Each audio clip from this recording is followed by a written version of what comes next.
Assalamualaikum warahmatullahi wabarakatuh.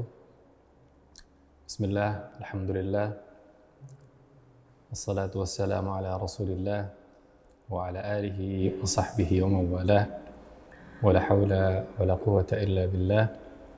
Asyhadu an la ilaha illallah wahdahu la syarika lah, wa asyhadu anna Muhammadan abduhu wa rasuluh.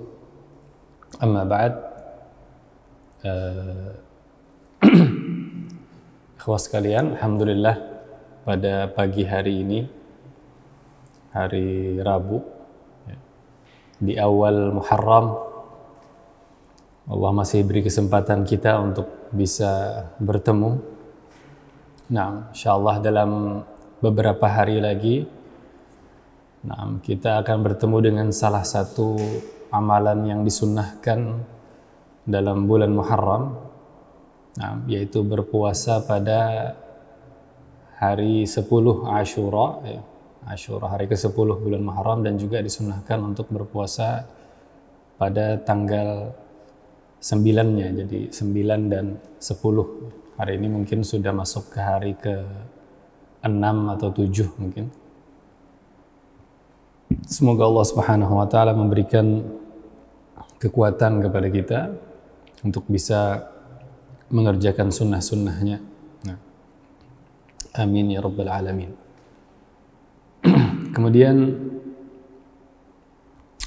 pada hari ini,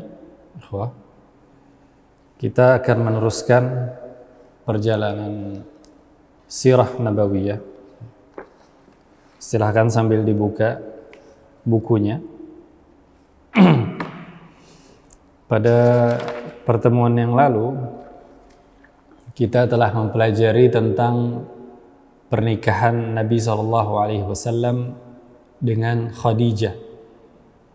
Nah, pernikahan Nabi SAW dengan Khadijah, dan pada pertemuan yang lalu juga Ustadz sudah memberikan tugas antum untuk menghafalkan. Insyaallah nanti pada paruh kedua pelajaran kita akan coba dengarkan, kalau memang masih ada waktu, insyaallah setoran hafalan antum, putra dan putri Nabi SAW.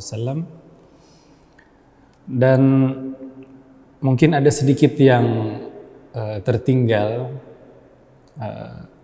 Kita pelajari bahwa di antara yang menyebabkan Khadijah radhiyallahu anha menerima atau terbuka hatinya untuk menikah lagi, padahal sebelum Nabi SAW ada beberapa tokoh Quraisy, kita sebutkan bahkan diantaranya Abu Jahal, sempat melamar Khadijah namun tidak diterima. Namun ketika Nabi SAW belum beliau melamar saja, baru mendengar tentang kebaikan akhlaknya Nabi SAW, kemudian bagaimana Nabi SAW dengan amanahnya beliau menjalankan perdagangan Khadijah. Nah, di sini kita mendapat pelajaran ya ikhwan, bahwa terkadang kebaikan akhlak itu bisa jadi lebih mempengaruhi daripada perkataan, atau yang disebut dengan dakwah bil hal, dengan tindakan padahal tanpa mengucapkan, itu bisa lebih mengena. Bagaimana juga kita mengetahui di antara sejarah masuknya agama Islam ke negeri kita ini, salah satu di antaranya adalah melalui pedagang-pedagang muslim yang datang. Mereka datang untuk berdagang, kemudian dengan akhlak kemuliaan akhlak mereka, akhlak Islamiyah yang mulia, tanpa mereka bicara saja orang-orang sudah simpati. Orang-orang yang tadinya bukan beragama Islam melihat begitu bagusnya, mulianya akhlak para pedagang pun akhirnya bertanya-tanya, ini apa sebenarnya agama yang mereka ikuti? Kami pun ingin juga seperti mereka, melihat kebaikan yang ada pada orang. Nah, ini diantara mungkin pelajaran bagaimana kebaikan akhlak bisa lebih mengena daripada perkataan. Kemudian juga kita pelajari pada pertemuan yang lalu mengenai pembangunan Ka'bah, bahwa pada saat Nabi SAW berumur 35 tahun, kurang lebih 5 tahun sebelum beliau SAW diutus, terjadi banjir bandang, banjir yang besar yang menimbulkan kerusakan pada Ka'bah, sehingga akhirnya orang-orang Quraisy berkeinginan untuk merenovasi atau memperbaiki. Namun kita juga sebutkan bahwa sempat terhambat renovasi ini karena mereka takut, ya. Orang-orang Quraisy takut karena kita ingat pada tahun kelahiran Nabi SAW terjadi penyerangan pasukan bergajah, ya. Jadi mereka takut jangan-jangan kalau mereka memperbaiki Ka'bah tentunya harus dirubuhkan dulu, juga takutnya nanti juga akan mendapatkan azab, ya, mendapatkan siksaan. Namun ternyata ada salah seorang tokoh dari mereka yang bernama Al-Walid ibn Mughirah ini mengatakan bahwa kita meruntuhkan pondasi yang roboh, yang rapuh itu hanya untuk memperbaikinya.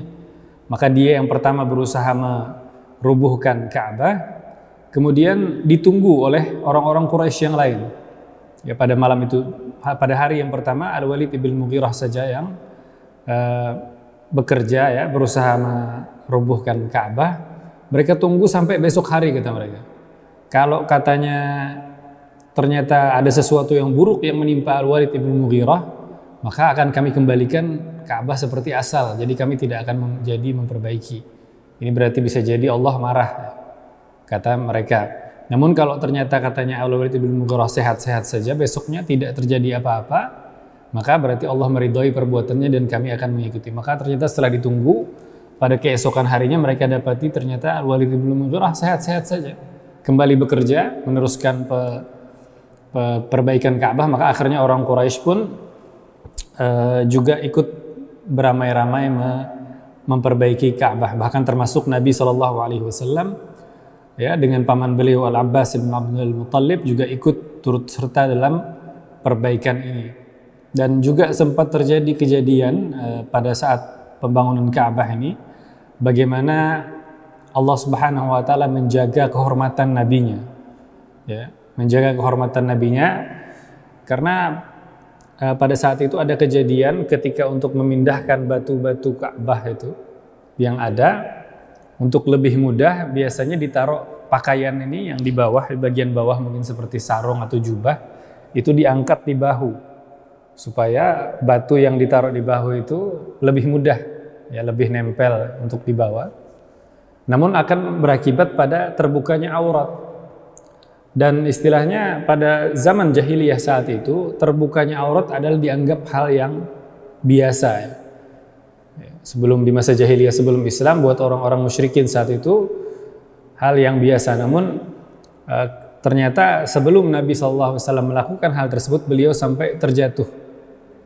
Beliau terjatuh dan akhirnya beliau melihat ke langit, kemudian mengencangkan pakaian beliau, jadi tidak jadi untuk diangkat pakaian beliau sehingga tetap terjaga aurat beliau, nah, walaupun beliau masih belum diutus. Dan akhirnya ikhwan, Ka'bah pun diperbaiki pada zaman Quraisy, dan kita sebutkan juga bahwa Ka'bah yang ada bentuk pada hari ini seperti itulah yang dibangun oleh orang-orang Quraisy. Nah, seperti itulah Ka'bah yang dibangun oleh orang-orang Quraisy. Adapun yang dibangun pada zaman sebelumnya, yaitu yang dibangun oleh Nabi Ibrahim alaihissalam, kita sebutkan pada pelajaran yang lalu bahwa bentuknya itu kurang lebih seperti huruf D, ya.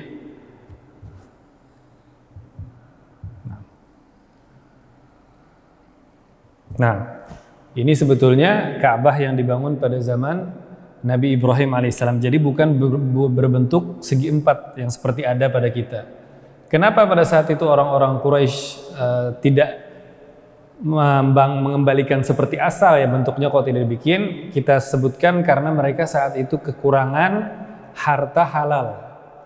Jadi walaupun orang Quraisy saat itu mereka mengerjakan perbuatan riba, ya, ada harta-harta haram, namun mereka mengerti karena begitu menghormatinya mereka akan kemuliaan Ka'bah, sehingga mereka berusaha jangan sampai untuk membangun Ka'bah ini masuk harta yang haram, hanya harta yang halal saja. Nah, namun akhirnya karena harta halal mereka habis, ya, ada masih harta mereka namun itu berasal dari yang haram, maka akhirnya mereka tidak bisa meneruskan. Jadi akhirnya sampai pembangunan Ka'bah akhirnya hanya sampai di sini. ya. Akhirnya menjadi berbentuk segi empat seperti yang ada sekarang. Adapun sisanya hanya mereka bangunkan tembok kecil ya, atau yang disebut dengan Hijr Ismail. Jadi kita tahu bahwa Ka'bah yang asli itu hanya memiliki dua sudut. Ada rukun Yamani ya, dengan Hajar Aswad. Dan inilah yang disunnahkan untuk pada saat kita melakukan tawaf, ya Hajar Aswad itu disunnahkan untuk dicium ya. Dan sebagai permulaan hitungan tawaf, adapun rukun Yamani itu disunnahkan pada saat kita tawaf untuk membaca doa Rabbana atina fid dunya hasanah wa fil akhirati hasanah wa qina adzabannar. Adapun dua sudut yang lain ini bukan sudut asli ya. Jadi tidak ada yang disunnahkan. Nah, diceritakan pada masa kekhalifahan Muawiyah bin Abi Sufyan radhiyallahu an, beliau pada saat tawaf itu pernah menyentuh kedua rukun ini juga. Ya, karena ketidaktahuan beliau, namun kemudian ditegur oleh Abdullah bin Abbas radhiyallahu anhuma, dan dikatakan oleh Abdullah bin Abbas bahwa ya, yang disyariatkan hanya dua ini. Namun Muawiyah mengatakan bahwa tidak ada bagian dari Ka'bah yang saya tinggalkan istilahnya. Kemudian dijawab oleh Abdullah bin Abbas radhiyallahu anhuma dengan ayat, membacakan ayat Allah, laqad kana lakum fi Rasulillahi uswatun hasanah. Dan sungguh telah ada pada kalian, pada Rasulullah sallallahu alaihi wasallam itu suri tauladan yang bagus. Nah, maka kata Muawiyah, sadaqta, betul kamu. Dan akhirnya Muawiyah pun setelah itu menuruti nasihat dari Ibnu Abbas radhiyallahu anhuma. Jadi seperti ini ya ikhwan, Ka'bah yang ada pada kita sekarang. Kemudian juga ditambah oleh orang Quraisy tingginya yang asalnya hanya sekitar 9 hasta ya kalau bahasa kita. Asalnya hanya 9 ya tingginya, atau kurang lebih 9 hasta ini adalah 4,5 meter. Kemudian ditambah lagi oleh orang Quraisy sehingga menjadi ditinggikan karena seringnya banjir ya. Seringnya banjir, jadi otomatis dibikin lebih tinggi supaya lebih aman. Ditambah lagi menjadi 9 hasta lagi, sehingga menjadi ketinggiannya kurang lebih 9 meter. Dan juga pintu Ka'bah yang tadinya adanya di bawah, jadi sejajar dengan manusia ya. Kemudian diangkat pintunya oleh orang Quraisy supaya tidak semua orang bisa masuk ya. Hanya orang-orang tertentu saja yang bisa masuk ke dalam Ka'bah.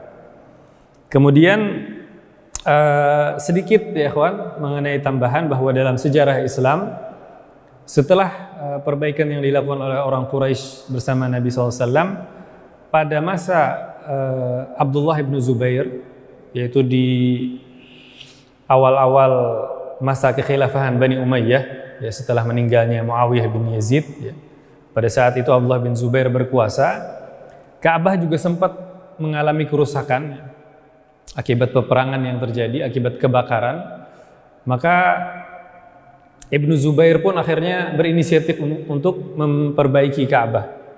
Oleh Abdullah bin Zubair ingin memperbaiki Ka'bah lagi akibat kebakaran, dan seperti kejadian pada Quraisy juga masih banyak orang-orang yang takut. Maka kata Abdullah bin Zubair, kalau seandainya rumah dari salah seorang kalian rusak, niscaya kalian akan memperbaikinya. Kalau rumah kita saja rusak, niscaya akan kita perbaiki. Maka ini rumah Allah jauh lebih berhak untuk diperbaiki apabila dia mengalami kerusakan. Seperti yang pertama juga terjadi, Abdullah bin Zubair pertama memperbaiki, orang-orang menunggu. Kalau Ibnu Zubair tidak apa-apa, baru akhirnya setelah mereka melihat Ibnu Zubair tidak apa-apa, mereka pun ikut memperbaiki Ka'bah. Dan Ibnu Zubair, kita ketahui beliau adalah keponakan dari Ummul Mukminin Aisyah binti Abi Bakar Siddiq radhiyallahu anha. Karena ibu dari Abdullah bin Zubair adalah Asma binti Abu Bakar. Asma binti Abu Bakar, antum mungkin masih ingat yang pada masa hijrahnya Nabi SAW turut membantu menyiapkan perbekalan hijrah Nabi dengan Abu Bakar Siddiq.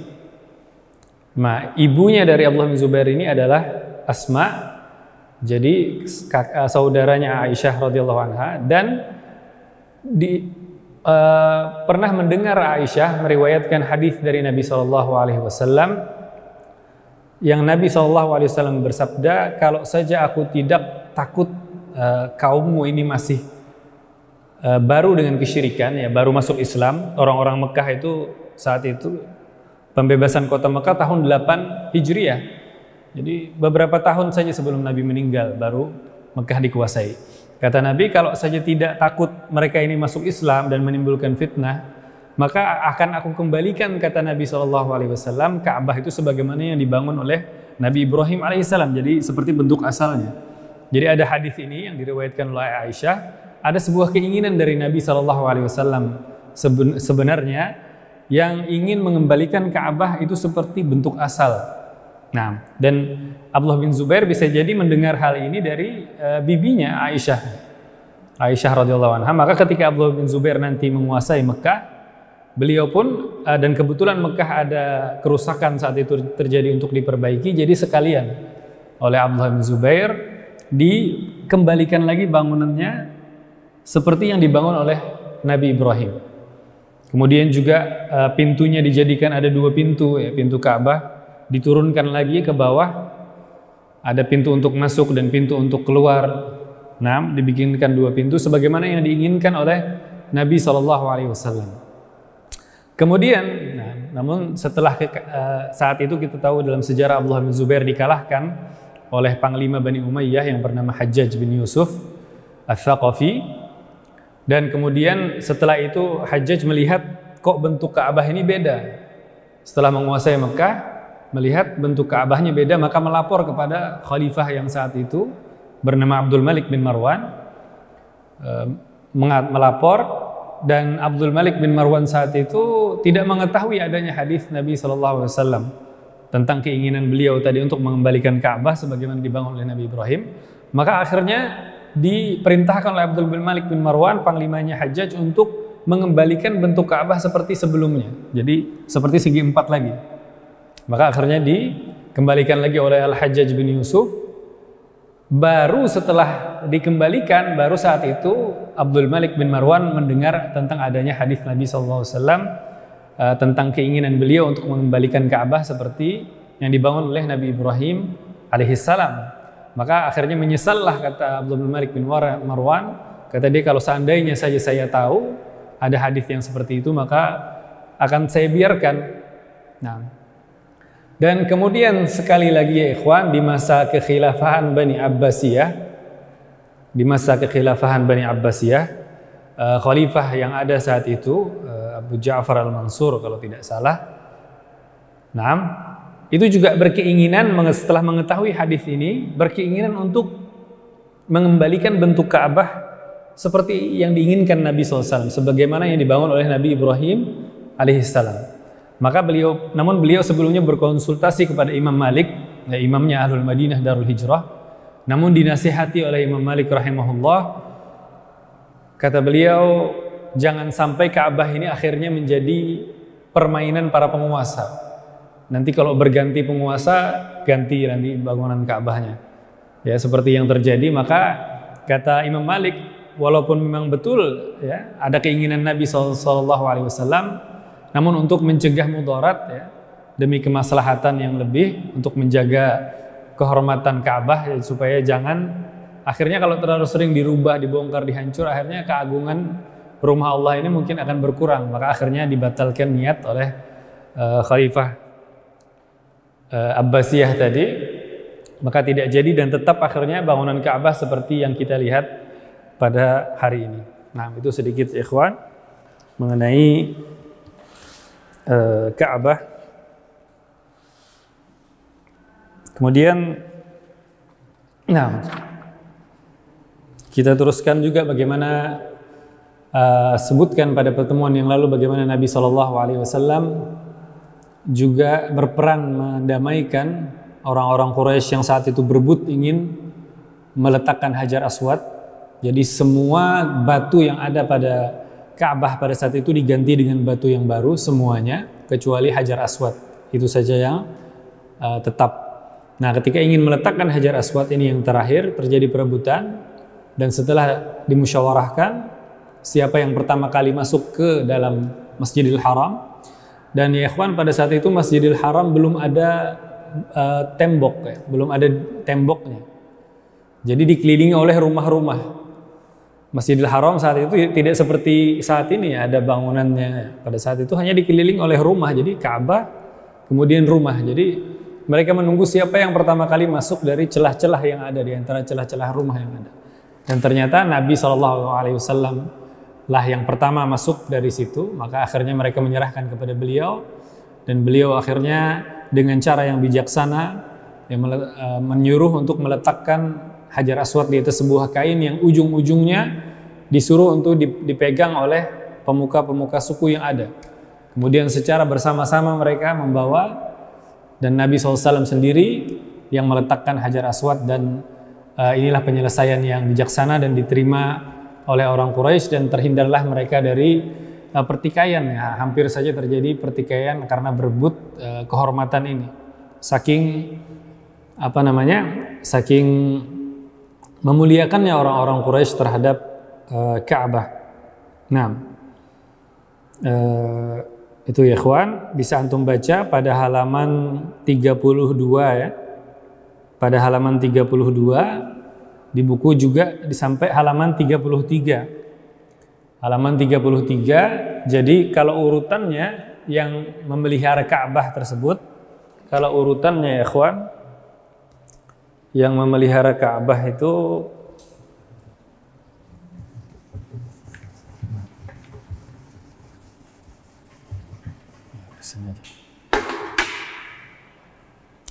yang pertama adalah suku Jurhum. Nah, jadi yang pertama, suku yang pertama mengurus Ka'bah, itu kita sebutkan pada pelajaran lalu, ada suku Jurhum. Mereka adalah tetangga pertama dari Nabi Ismail dan ibunda Hajar. Mereka berasal dari Yaman, kemudian izin tinggal, dan kemudian Nabi Ismail alaihissalam juga menikah dengan perempuan dari mereka, dari suku Jurhum, dan mempelajari bahasa Arab dari mereka. Ini Jurhum yang pertama, mereka lah yang mengurus Ka'bah. Kemudian setelah Jurhum ini kita sebutkan mereka melakukan penyelewengan, sudah tidak amanah lagi ya, kezaliman-kezaliman yang mereka lakukan, akhirnya dikalahkan, diganti yang kedua oleh suku Khuza'ah. Nah, yang kedua adalah suku Khuza'ah, dan kita sebutkan juga bagaimana pada pelajaran terdahulu, bagaimana yang pertama kali membawa kesyirikan ke Mekah itu adalah seorang pemimpin dari suku Khuza'ah ini yang bernama Amr bin Luhai. Nah, dia membawa berhala dari Syam yang dilihat di Syam, orang-orang di sana menyembah berhala. Dia menganggap Syam ini adalah negerinya para nabi, maka akhirnya dibawa lagi ke dia, dan akhirnya diikuti karena dia adalah pemimpin yang dicintai oleh rakyatnya, orang yang sangat baik, ya, sangat dermawan, ya, kebaikan. Akhirnya diiringi, dan dikatakan oleh Nabi SAW, beliau melihat Amr bin Luhai ini disiksa karena dia adalah orang yang pertama membawa kesyirikan. Ini suku Khuza'ah. Kemudian juga ketika terjadi penyelewengan, akhirnya yang ketiga barulah pengurusan Ka'bah ini kembali kepada orang-orang Quraisy. Nah, dan yang pertama adalah nenek moyang datuk dari Nabi SAW yang bernama Qusay. Ya, Qusay inilah yang pertama. Adapun keturunan Nabi Ismail dari awal ini, Jurhum, Khuza'ah ini tidak memegang kekuasaan secara utuh terhadap Mekah, Ka'bah, dan jamaah haji. Baru setelah di masa Qusay ini Quraisy berkuasa. Jadi ini fase-fase penguasaan kota Mekah. Nah, kemudian kita teruskan hari ini ya ikhwan, penghidupan Rasulullah SAW sebelum beliau diutus. Pada halaman 33, pada halaman 33 bisa antum baca. kehidupan Nabi SAW sebelum bi'tsah. Jadi bi'tsah itu artinya diutus ya. Innama bu'ithtu liutammima makarimal akhlaq. Nah, seperti dalam hadis ya. Sebelum Nabi diutus, sejak kecil ya kita ketahui bahwa Nabi SAW beliau melakukan pekerjaan yang dilakukan oleh semua nabi. Disebutkan dalam hadis Nabi SAW, "Ma min nabiyyin illa wara'al ghanam." Wa fi riwayah wara'il ghanam. Nah, tidak ada satu nabi pun, kata Nabi SAW, kecuali semasa hidupnya sebelumnya pernah menggembalakan kambing. Nah, semua nabi. Nah, dan Nabi SAW pada masa kecil beliau juga pernah menggembalakan kambing untuk penduduk Mekah dengan upah, kata beliau, biqararit min dhahab. Biqararit itu dengan harga tertentu ya, dari hitungan emas maupun perak, dengan upah. Maksudnya dengan upah beliau SAW mendapatkan upah untuk menggembalakan kambing. Nah, dan di antara hikmahnya ya ikhwan, di antara hikmahnya kenapa jadi ada satu pekerjaan yang semua nabi melakukan, dan ternyata pekerjaan itu adalah menggembalakan kambing. Nah, mungkin kita jadi bertanya-tanya, kenapa enggak pekerjaan lain mungkin yang lebih keren bagi para nabi sebagai persiapan. Nah, maka dikatakan oleh Al-Hafidh Ibnu Hajar, nah, beliau menyebutkan bahwa di antara hikmahnya ini adalah untuk melatih kesabaran Nabi SAW di dalam menghadapi umatnya. Nah, karena kambing itu adalah makhluk yang walaupun lemah, nah, tapi karakternya bermacam-macam. Ada yang menurut, ada yang ngeyel. Seperti itu juga manusia. Jadi ketika berhadapan dengan kambing ya, ini bukan binatang buas ya, bukan binatang buas. Seperti itu juga lah mungkin seorang nabi berhadapan dengan umatnya. Kasihan ini umat yang sedang dalam kegelapan. Umat harus ada perasaan kasihan terhadap umat yang dalam kebodohan, untuk memberikan hidayah, petunjuk kepada mereka dan menghadapi berbagai macam karakter. Maka di sini ada satu pelatihan yang diberikan ya, kesabaran, karena para nabi akan menghadapi berbagai macam manusia, nah, dari yang paling baik sampai yang paling jahat sekalipun. Kemudian pada halaman 34 ya ikhwan. Nah, pada halaman ke-34, dan kita tahu bahwa nabi-nabi sebelum Nabi Muhammad SAW juga mereka menggembalakan kambing, seperti Nabi Musa.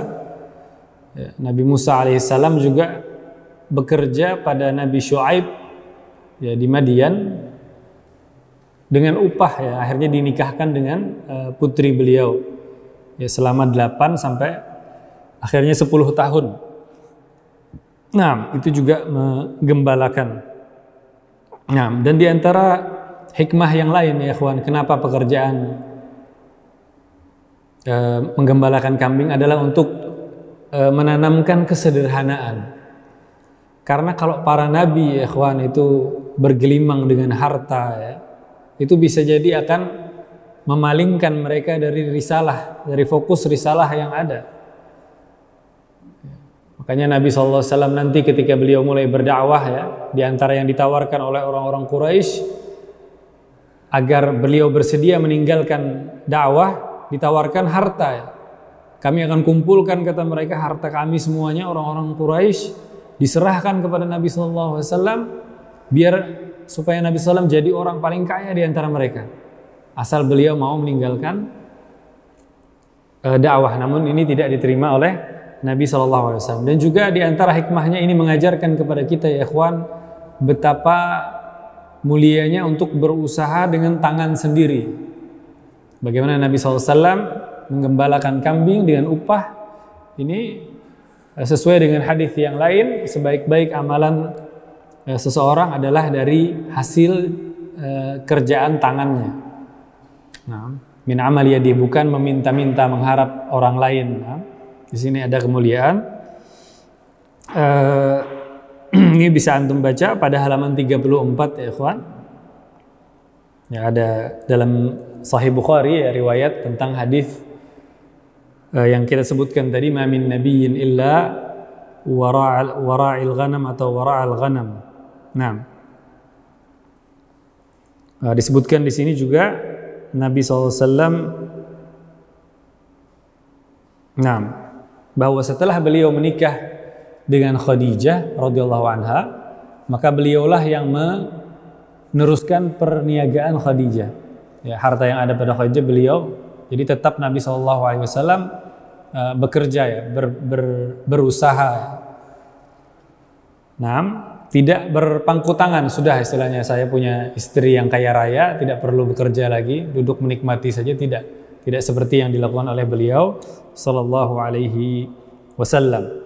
Dan ini bisa di antara nikmat Allah kepada nabinya, bisa kita baca pada halaman 35 ya ikhwan, bisa dibaca pada halaman 35 di dalam surat Ad-Duha.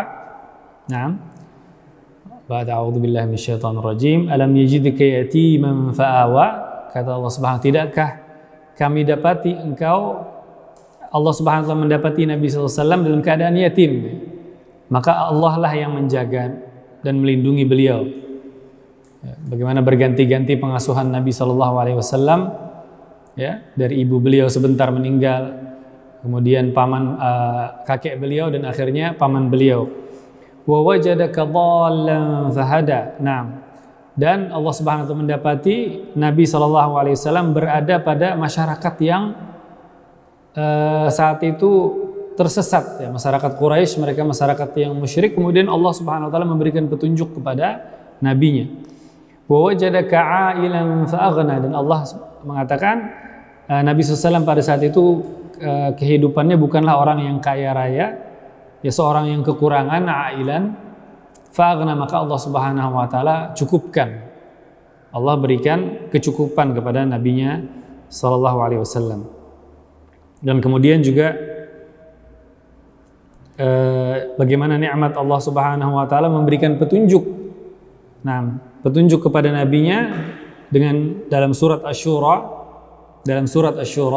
ya. Wa kadzalika auhayna ilaika ruham min amrina, ya, dan kami wahyukan kepada kamu wahyu dengan perintah kami. Ma kunta tadri mal kitab, sebelumnya Nabi sallallahu alaihi wasallam tidak tahu apa itu kitab suci, bahkan beliau sallallahu alaihi wasallam tidak bisa membaca, ya, seorang yang buta huruf. Walal iman walakin ja'alnahu nuran nahdi bihi man nasha'u min ibadina. Nah, akan tapi Allah Subhanahu wa taala lah yang memberikan petunjuk kepada nabinya. Nah, yang Allah tunjuki siapa yang Ia kehendaki. Wa innaka latahdi ila siratal mustaqim, sesungguhnya engkau adalah menunjuki kepada jalan yang lurus. Kemudian ya ikhwan, pada halaman 35 ya, perilaku Muhammad di tengah kaumnya sebelum diutus, ya. Sebelum diutus Nabi SAW, beliau kita ketahui pada saat pembangunan kembali Ka'bah, ya, sudah dikenal dengan akhlaknya yang mulia, bahkan digelari dengan Al-Amin, ya, orang yang amanah, ya, orang yang paling jujur, ya. Makanya ketika Nabi SAW pertama kali berdakwah nanti di Bukit Sofa, memanggil seluruh orang-orang Quraisy dan kemudian mengatakan, kalau saya bilang, kata Nabi SAW, di belakang gunung ini ada sekelompok pasukan yang datang ingin menyerang kalian, apakah kalian percaya? Kata mereka, ya, kami tidak pernah mendapati engkau berdusta. Maka Nabi SAW pun mengatakan kepada mereka, kalau begitu saya kalau begitu saya peringatkan kalian dari azab, akan datangnya azab yang pedih. Nah, jadi di sini bagaimana Nabi SAW sudah dikenal dengan kebaikan akhlaknya sebelum beliau diutus, sehingga tidak ada lagi celah bagi orang-orang Quraisy, ya, ketika beliau mulai berdakwah. Ini sudah disiapkan oleh Allah Subhanahu wa taala supaya tidak ada lagi celah oleh orang-orang Quraisy kalau seandainya Nabi SAW ini memiliki masa lalu yang berbeda, Kalau seandainya beliau dulunya kelakuannya sempat buruk, maka pada saat beliau berdakwah ini akan menjadi bahan serangan orang-orang Quraisy. Bukankah engkau dulu begini, sama aja kamu dulu juga sama seperti kami kok sekarang. Nah, ini Allah Subhanahu wa taala menutup celah ini. Maka Nabi SAW kita dapati akhlak beliau adalah akhlak yang paling mulia di antara kaumnya. Nah, sampai dijuluki Al-Amin. Nah, juga antum bisa baca pada halaman 36 ya. Pada halaman 36. Nah, bahkan salah satu musuh terbesar dakwah Nabi SAW juga mengakui hal ini. Ya, ada namanya An-Nadhr ibn Harith, ya, salah seorang mustahziin, salah seorang tokoh yang paling memusuhi dakwah Nabi SAW. Ini juga memberikan pengakuan bahwa dulunya katanya ini orang yang paling dipercaya perkataannya, orang yang paling baik kelakuannya. Namun ketika datang membawa agama, tiba-tiba didustakan. Sama seperti Nabi SAW tadi di Bukit Sofa, beliau mengatakan, kalau saya bilang sekarang di belakang ini ada pasukan, kalian percaya? Percaya semuanya, kata mereka. Kemudian Nabi SAW bilang, sekarang saya bilang akan datangnya azab yang pedih, serentak mereka mendustakan.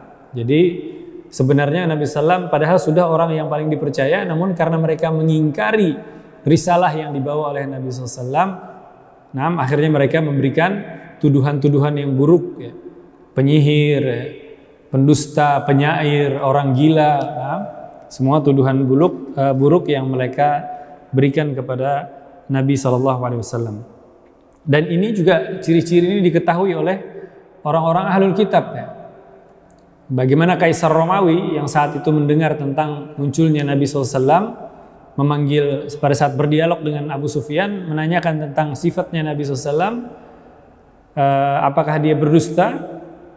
Maka kata Abu Sufyan, padahal Abu Sufyan saat itu masih musyrik, ya, belum masuk Islam, namun dia mengatakan tidak, Nabi SAW tidak berdusta dan tidak tidak membiarkan. Kalau untuk manusia saja, kepada manusia saja tidak berdusta, maka lebih tidak mungkin dia berdusta kepada Allah.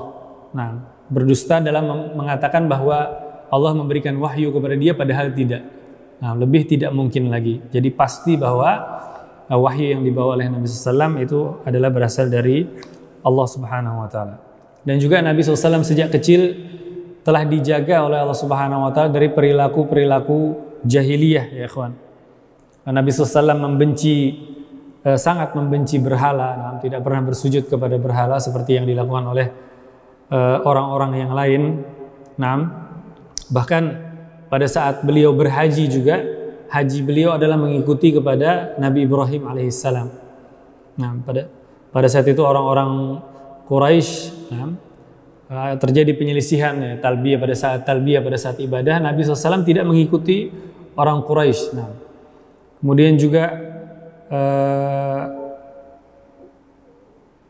bersenang-senang yang dilakukan oleh pemuda-pemuda yang umum, ya, disebutkan dalam sebuah riwayat, ya, bahwa pernah Nabi SAW ingin bergabung dengan yang lain, namun ternyata beliau tertidur sampai ke sana. Begitu sampai langsung beliau tertidur dan bangunnya itu pagi hari sudah dalam keadaan matahari tinggi.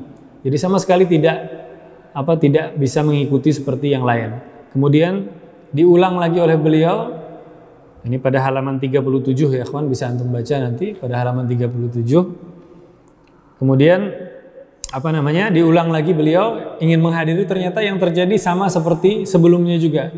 Nabi datang ke tempat pernikahan itu yang ada musiknya, kemudian ada mungkin minum-minum, atau akhirnya beliau sampai langsung tertidur dan tidak bangun kecuali matahari sudah tinggi. Jadi acaranya sudah selesai dari malam hari, pagi baru beliau terbangun. Allah Subhanahu wa taala di sini menjaga nabinya dari perilaku jahiliyah. Ini bisa antum baca, ya ikhwan, lebih lengkapnya. Beliau tidak pernah minum khamar, juga menyembelih di atas nusub, ya, sesembelihan yang dipersembahkan kepada berhala.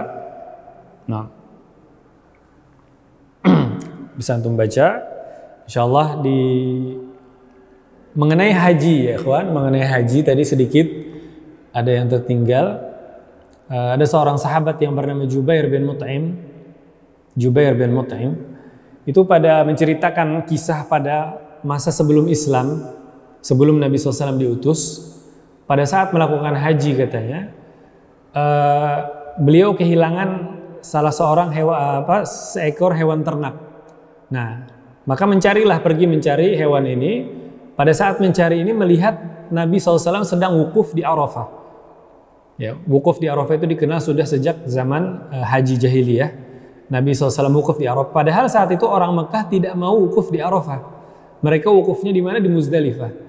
Mereka bilang karena kami adalah orang Mekah, orang dari tanah haram, sedangkan Arafah itu adalah tanah halal, di luar tanah haram. Muzdalifah itu masih tanah haram, maka mereka tidak mau ke Arafah. Mereka di Muzdalifah. Adapun Nabi SAW sendirian wukuf di Arafah, orang Mekah. Yang lain ada wukuf di Arafah tapi orang luar Mekah. Maka Jubair bin Mut'im yang saat itu bukan orang Mekah melihat Nabi SAW wukuf di Arafah dan mengenali ini kan orang Quraisy, kata dia. Ini orang Quraisy, kenapa jadi wukuf di sini di Arafah berbeda dengan orang Quraisy yang lain? Nah, itu adalah fitrah yang Allah Subhanahu wa taala berikan kepada nabinya untuk tidak mengikuti kesalahan walaupun itu menjadi kebiasaan kaum beliau. Nah, beliau tetap tegar di atas kebenaran walaupun saat itu masih sendirian. Nah, itu ya ikhwan. Mungkin sampai di sini saja pelajaran kita pada hari ini, dan insya Allah waktu yang tersisa kita akan mendengarkan setoran hafalan antum, putra dan putri Rasulullah SAW dari Khadijah yang 6 orang, ya. Ada 2 putra dan 4 putri, dan pelajaran berikutnya insya Allah kita teruskan pada pertemuan yang mendatang biidznillah ta'ala. Sudah di absen? Belum?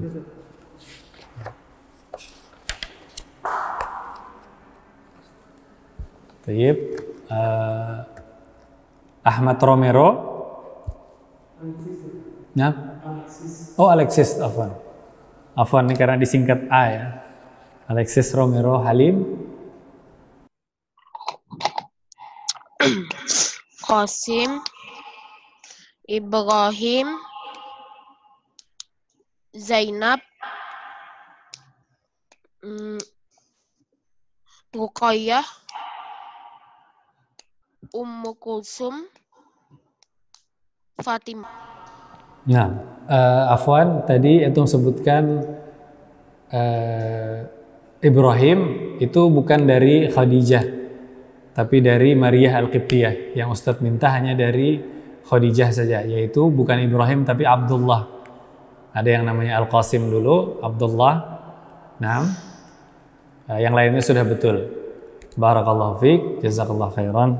Nah, Alexis Rendra. Nah, karena waktu sudah habis, insya Allah kita teruskan pada pertemuan berikutnya. Kita tutup sampai di sini. Kita baca doa kafaratul majlis. Subhanakallahumma wa bihamdika asyhadu an la ilaha illa anta astaghfiruka wa atubu ilaik. Wassalamualaikum warahmatullahi wabarakatuh.